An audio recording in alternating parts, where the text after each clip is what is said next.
This story is centered around the man named Ji-Hyuk, who has spent 1,000 years in a medieval Western fantasy-like world before returning back to the modern-day Earth. When he returns, he finds that his home is facing monster threats, and that humans with superpowers have appeared to protect the innocent people of Earth. The thing is, Ji-Hyuk himself lived like a true, bona fide demon king in that fantasy world, and the only reasons why he returned home is to find some peace and easygoing life. So what will a man like that do? Stop spreading false rumors. Please. 3. Karahiaha. A massive spear of flames pierced the sky. Rays of brilliant light shone like countless stars in the sky, while white winds of storm froze and shattered just as many demonic monsters. When thousands upon thousands of arrows pierced the sky like the ascending emugi, many lifeless corpses of flying demonic creatures rained down and crashed heavily into the earth below. The Uruks. Run, you short-legged ones. The corners of Diarrhea the First's eyes became moist with tears. Elves decorated the skies with a beautiful parade of magic and arrows. Dwarves and orcs flanked the hordes of evil monsters from their side. And the mighty dragons smacked away the flying monsters and spat out their unstoppable breaths. It wasn't just humanity only. No, it wasn't just humanity that was fighting in this war. Kwahaha! A breath of purest flames bore a hole through the jet-black clouds in the sky, and the blessed light of the sun pierced through this gap. Diarrhea the First couldn't help but think of that light as Latrell's ray of hope. The breath from the dragon destroyed one of the summoning gates floating in the air. Oh, hear me, the immortal soul. You shall not receive what you seek. The will of the huge, golden dragon resounded out towards the bringer of apocalypse and then spread out even further. Diarrhea the First bit down on his lips to rein in the emotions of appreciation trembling within his heart. His eyes were already wet with falling tears. It's not just mankind only. To stop the advent of the end of the world, every species living on the continent of Barafe had gathered here. The bringer of apocalypse deeply frowned as he looked at the skies full of dragons and armies of elves and others seemingly covering the entirety of the land as far as eyes could see. Does this mean you'll stand against me until the very end, Lord of Feldrich? You shall not receive it. You are the bringer of apocalypse. I cannot allow the dimensional key to fall into your hands. Right. I heard you enough times already. Just how many times have you told me that sh*t already? Just how many times you stood before me with that nonsensical excuse? I've lost count. And do not doubt, there will be countless times more in the future. You are the immortal being, while I am the being who lives on the boundaries of immortality. The enmity between you and I shall continue on, and on. Nope, you got that a bit wrong, see? The face of the bringer distorted, and his outstretched hand was pointing at the massive golden dragon. A Feldrich. Everything will end here today. Right away, a massive black smoke exploded out from the outstretched hand of the bringer, encircling the golden dragon like a coiling snake. SFX for a loud cry, the roaring scream of the golden dragon reverberated the heavens. You should have realized this by now. The reason why someone like me, someone with infinite time on his hands and an unshakable mind, have come here, the meaning behind my arrival at this place. Already, everything has. Before the sentence even finished, countless dragons flying in the air all released their mighty breath attack towards the bringer of apocalypse. It was truly an eye-searing spectacle to see the rainbow colors of breaths focusing only on one specific spot. And then, there was an incredible explosion. No one could hear anything in the aftermath. The ginormous shock wave of the unimaginable magic attacks shook the whole continent of Barafe. Nothing could be seen, nor be heard anymore. By the time the awesome power of the attack began subsiding, everyone and everything were rooted to their spots. Demons and devils were holding their collective breaths, while the warriors of humanity were writhing around on the ground with blood seeping out from their eyes and ears. And the land where the bringer of apocalypse was standing had transformed completely. Now there was an inconceivably deep, massive crater instead, as if a world-ending meteor had fallen. And surrounding its rim, stones and rocks with mirror-like smooth surfaces could be found, tempered repeatedly by the high heat, intense pressure and then by the ultra-low temperature. But what about the bringer of apocalypse? A pile of meat that was once him could be seen at the bottom of this crater, burnt black and squashed flat.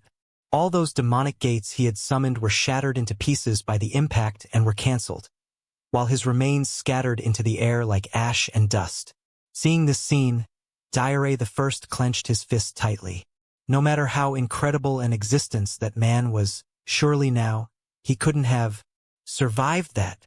It was then Ji-Hyuk the First felt his back skin crawl. A strange thing started happening on the spot where only the traces of the bringer should have been found. From that remains which resembled nothing more than ash, white bones slowly revealed themselves one by one, which was then swiftly followed by reconstruction of blood vessels and muscle tissue. The blood began circulating again, then the outer skin formed.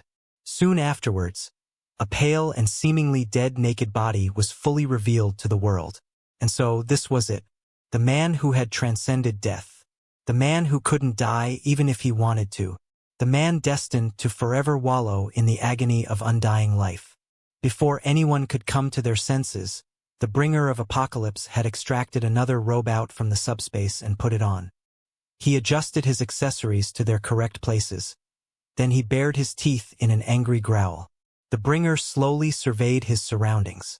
The warriors of humanity, numbering in the several millions. The rulers of the sky dragons. Elves and dwarves, reputedly been in the constant state of war against humans for millennia.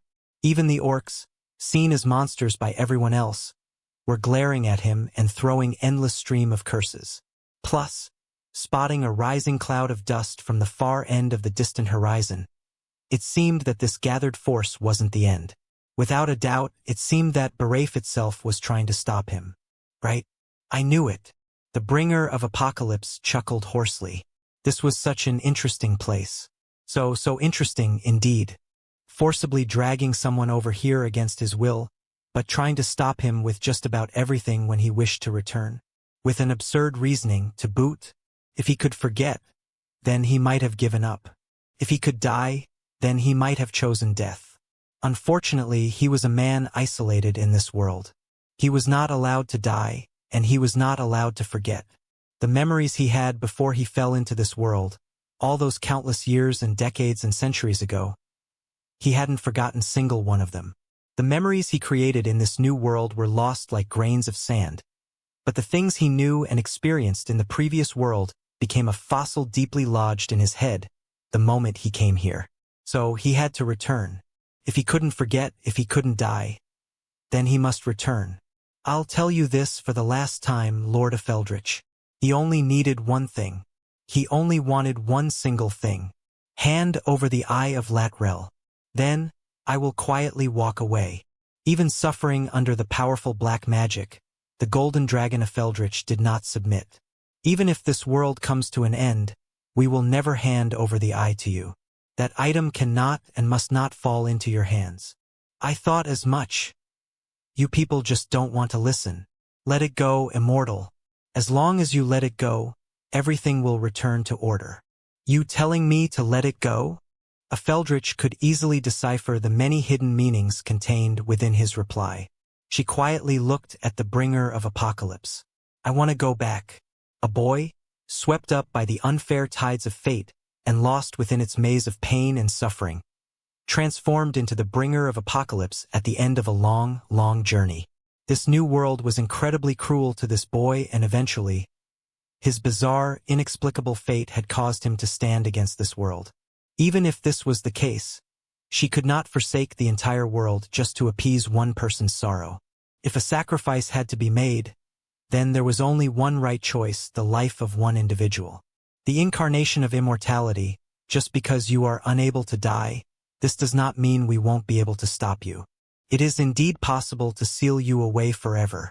We the dragons, possessor of endless lives, will maintain the seal for eternity, and you shall never taste the air of freedom forevermore. This is our final warning. Give up. Well, I'm done with warning you, people of Barafe. He addressed not just to Feldritch but the rest of Barafe as well. He declared to all those beings standing in his way, "This is the result you have brought upon yourselves. Both of his hands became shrouded in darkness. At the same time, the evil creatures that were keeping quiet up until now sprang into frenzied activity. Go who? Sensing the fluctuation of incredible magic power from the bringer once more, dragons spat out another round of breaths all at the same time. But it was only that all those breaths were extinguished before they could reach the bringer. No, rather than extinguished, they simply vanished. Feldrich had to swallow her words. The bringer of apocalypse definitely did not block the breaths coming his way. He simply summoned a warp gate in front of every incoming breath attack and guided them all away to another area in the continent. Although it was a ballsy but smart move, one could even argue it was a foolhardy endeavor as well. If he was off by millimeters with the locations of warp gate summoning, the breath would collide with the gate instead and cause an almighty chain of explosion. Wait, that didn't matter. He wouldn't have died anyway, easily taking care of the breath attacks. He then gathered both of his hands to his chest. A sinister black light shone out from his palms. At the same time, the necklace hanging on his neck as well as jewels embedded in his bracelets began to resonate. A colorful arrangement of several jewels, known as the hearts of dragons. They began to resonate with the dark mana oozing out from the bringer and became dyed in darkness as well. Meanwhile, beneath the feet of the bringer, a gaping black hole suddenly opened up, spewing out lots of black smoke that enshrouded the man. Stop! Stop him at once! Finally realizing what the bringer was about to do, a Feldrich cried out in haste. Dragons responded to her cry and rushed towards the bringer.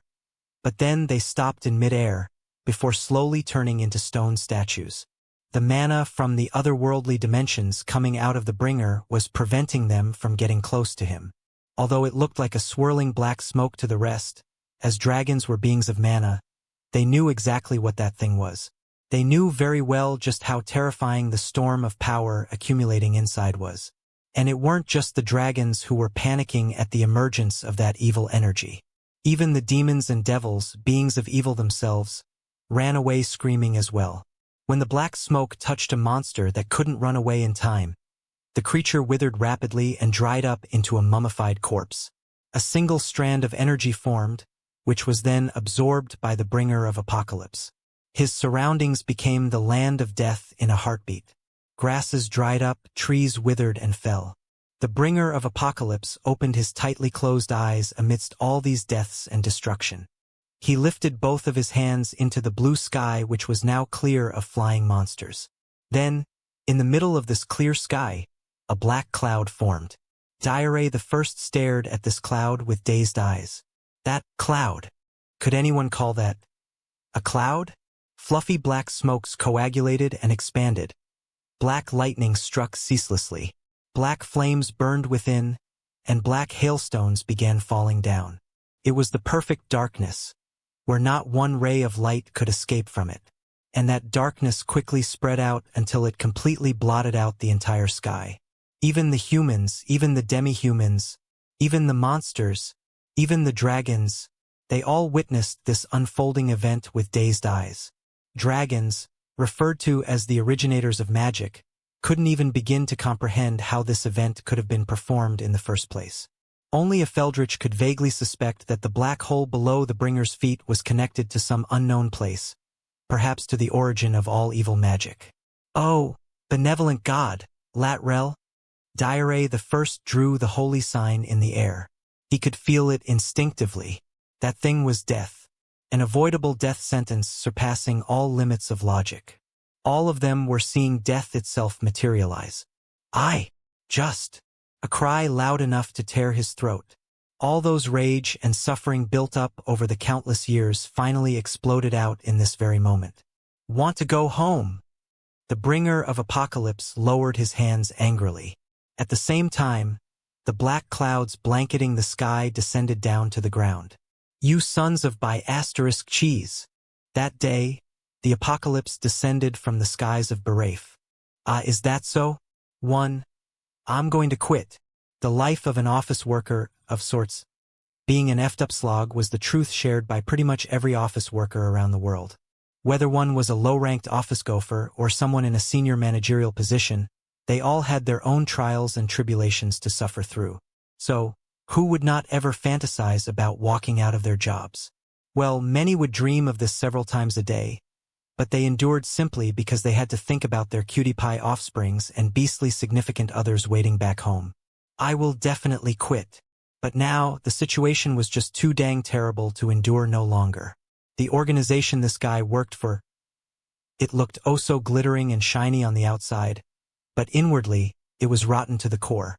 From the perspective of outsiders, he was a government employee with a pretty sweet numeration package, a dream job indeed. But the reality was, his working hours seesawed like the swinging moods of a woman going through menopause. The pressure from his work reminded him of eternal hell, and the level of stress he suffered due to the inter-office politics was so high that his own shrink recommended he find another line of work, lest he lose the last vestige of his sanity. Today was the same. Seriously, he was only able to go home at 5 in the morning, so how could being told to get back to work at 11 make any sense? No, he understood. He could very much understand why. He could understand, since the work was demanding and constant. But still, ordering a man, who was finally freed from the hellish job and went home 5 in the morning after 2 straight days at work, to return at 11 as if that was a benevolent gesture. How the hell could that even make sense? Today, I'll use this resignation letter. I swear. Mr. Choi Young-hoon reached inside his jacket and fingered the resignation letter. It had been already 1 full year since he began carrying around this letter. Only a week ago, he changed the envelope that had become stained with dirt and grime from his fingertips to a brand new one. Today, he would definitely shove this letter in the face of his damnable team leader, his boss. As he walked to his office on the empty streets, what with everyone else having gone to work already, he kind of felt low-spirited, but at the same time, not that bad at all. Just how could a street this wide have no other souls on it? Oh well, those with jobs would have made it to their respective place of employment by now. Students would have started their lessons in schools a long time ago, and as for the rest, either housewives coming out to do their daily grocery shopping after earning some spare time by sending their kids to school, or the unemployed. Maybe even... It was at this moment Choi Young-hoon's sights landed on a man. With a tattered cape no one could tell where it fell from draped all over his body. This guy was on all fours, busy touching and rubbing the ground. Ah, I forgot about the homeless, too. Obviously, the homeless with nothing better to do would be seen loitering around this time as well. However, the things this particular one was doing seemed a bit queer. The tips of the man's fingers busy touching the ground spasmed every now and then. Then all of a sudden, his entire body began to tremble noticeably. A seizure. Choi Young-hoon quickly pulled out his mobile phone. If that man was ill, then he had to call for an ambulance, since, regrettably, he didn't have any emergency first aid knowledge in a situation such as this one. Also, didn't 119 service exist precisely for a moment like this? TL. The Korean emergency number is 119. However, a somewhat strange moaning could be heard from the man. Ah. While still holding the phone in the open, Choi Young-hoon continued to observe the actions of this strangely dressed man. Although it did sound like a moaning, the voice itself sounded rather young. Of course, even young people could suffer from seizures, but Choi Young-hoon figured that it would be prudent to watch for a bit longer. Doesn't look like he's a homeless. Now that he took a closer look, that cape thing had this unmistakable whiff of made-at-home smell to it. It was kinda obvious, really, since no one would sell a cape like that anyway, so if someone wanted to wear one, then he would have to make it by himself. This man was young. His fashion sense was obviously peculiar, and his clothes were all seemingly handmade. The more Choi Young-hoon looked, he didn't look ill either. Adding all these together, Choi Young-hoon could roughly guess the identity of the weird man right in front of his eyes. This man was a cosplayer. Not only that, a cosplayer who had gone as far as a cosplayer could possibly go, a man who puts on a costume not for the sake of others, but to satisfy his own deluded settings. Probably, the current setting must be that he was being contacted by the magical energy from the depths of Hades or some such. There had been an increase of many somewhat insane fools with the similar sort of settings after the world went to hell in a handbasket several years ago. They all wanted to possess amazing powers, but since they didn't, the only place they could were within their own delusions. As the guy kept on saying, was he trying to shout out Asmodeus? Or Astaroth? Not as common as Diablo or Beelzebub, but still appropriate enough. It seemed that this young man had come up with a pretty unique setting for himself. Which was unfortunate, because Choi Young-hoon's expectations were completely off the mark. Asphalt. The strange young man rubbed the ground non-stop, and then proceeded to plant his face on the ground and began rubbing it passionately. Asphalt. It's asphalt. It's so hard. Hard. Hot. Choi Young-hoon watched the youth throw a seizure-like fit and smiled to himself rather warmly. It seemed that, regrettably, he was wrong. He then unlocked the phone and dialed the emergency number. Hello? 119? There is a person in the middle of a street and his condition does not look so good. I think it could be a psychological issue. Please hurry to this place and take him away. Excuse me? I should call the cops? No, wait, he hasn't committed a crime, and simply a disabled or has gone insane instead by the look of things. Yes? The police? Wait a minute, are you refusing to dispatch someone? No? It's not. Completely disregarding whether Choi Young-hoon was on the phone talking or not, the youth rolled on the ground, before he suddenly shot back up and started searching around frantically. It was this moment when Choi Young-hoon realized just how dangerous his current situation was. It seemed that the crazy man was busy looking for something, a target of some sort, and on top of this wide but empty street, it was only him and the madman. I think I might be in some kind of danger here. Call the police for me as well in the meantime. And please dispatch someone at the same time. I might not be in one piece by the time you guys get here. Thankfully, it seemed the youth didn't put Choi Young-hoon in his eyes. Instead, the direction where his pointed gaze landed at was one of the modern world's convenient inventions, a box-shaped metal object standing next to a wall. A vending machine. The strange youth crawled towards the vending machine on all fours, and as if to reenact the scene of Gollum longingly gazing at the One Ring, he reached out and tried to rub the cold drinks behind the glass display. A vending machine. It's cola. Sprite. A vending machine. This looked to be a serious illness. What if this youth went on a rampage before the emergency services arrived? It was then. The mad youth turned his head around and his eyes fixed on Choi Young-hoon. Shudder. Choi Young-hoon imperceptibly shrank back in fright. The bloodshot eyes of the mad youth glaring at him seemed so bizarre and eerie. It was like looking at a wild, untamed beast. Choi Young-hoon had seen his fair share of madmen at his job. Some of them were even murderers, and some of them were even beyond that. But the light radiating from the eyes of this youth was on a completely different level altogether. Hard to tell what was so different this time, but the ripples coming from the powerful emotions in his eyes made Choi Young-hoon to backtrack automatically. The face underneath the dirty hood was no more than 20, at most. However, his eyes that completely did not match his young face made it impossible to estimate his true age. The mad youth studied the top of Choi Young-hoon's head all the way down to his feet while slowly approaching ever closer. The way he walked was almost exactly like a predator slowly cutting off the paths of retreat of its newly cornered prey. Gulp. Choi Young-hoon took a big gulp unconsciously. There was a voice desperately calling out to him coming from his phone, but Choi Young-hoon's mouth didn't want to move. His head felt like it was getting all messed up. He knew he had to come up with some kind of something, but he couldn't form one coherent thought at all. The mad youth finally stood right before him, then revealed a row of surprisingly white teeth as he grinned. "Ah, juicy. Ah, juicy. MMPH? A sudden bout of silence. He seemed to hesitate slightly, before a somewhat gloomy voice leaked out from his mouth. The youth's unhurried and slowly spoken words landed squarely in Choi Young-hoon's ear canals. "Can you borrow me 1,301 so I can buy a Coke?" Well, Choi Young-hoon ended the call. *SFX for a soda can opening. The sound of a cola can opening was as refreshing as always. Choi Young-hoon took a light sip of his cola and then cast his gaze at the youth next to him who was busy gulping it down. This strange youth, impossible to figure out just where he managed to appear from, had forcibly appropriated Choi Young-hoon's money, and then shoved that money into the vending machine and got himself a can of cola. As if one can was not enough, he got 3 in a row and emptied them in one go.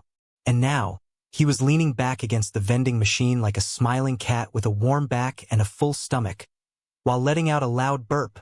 God, my hard-earned money. Although it was only 5,001, precious things would always be precious regardless. If Choi Young-hoon was donating to a charity, fine, he'd not feel this bad. But this youth was less of a neighbor in need, and more of an unfortunate encounter instead. TL. There's joke here using wordplay in Korean, but when TL'd into English, this is the result. And he looks more or less okay, too.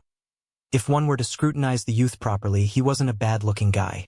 He wasn't what some might consider handsome, but on the flip side, he wasn't an eyesore by any measure. The slightly raised eyebrows made him look a bit short-tempered and a bit mean-spirited, but even with that, he had fine enough facial features. But then, why would a guy like him? Why are you walking around wearing that? Choi Young-hoon. I'm not wearing this get-up because I wanted to. You know? What, you being bullied at school or something? Some sort of a childish game of dare? Wear that outfit, grab a nearby person and get a can of Coke. Is that it?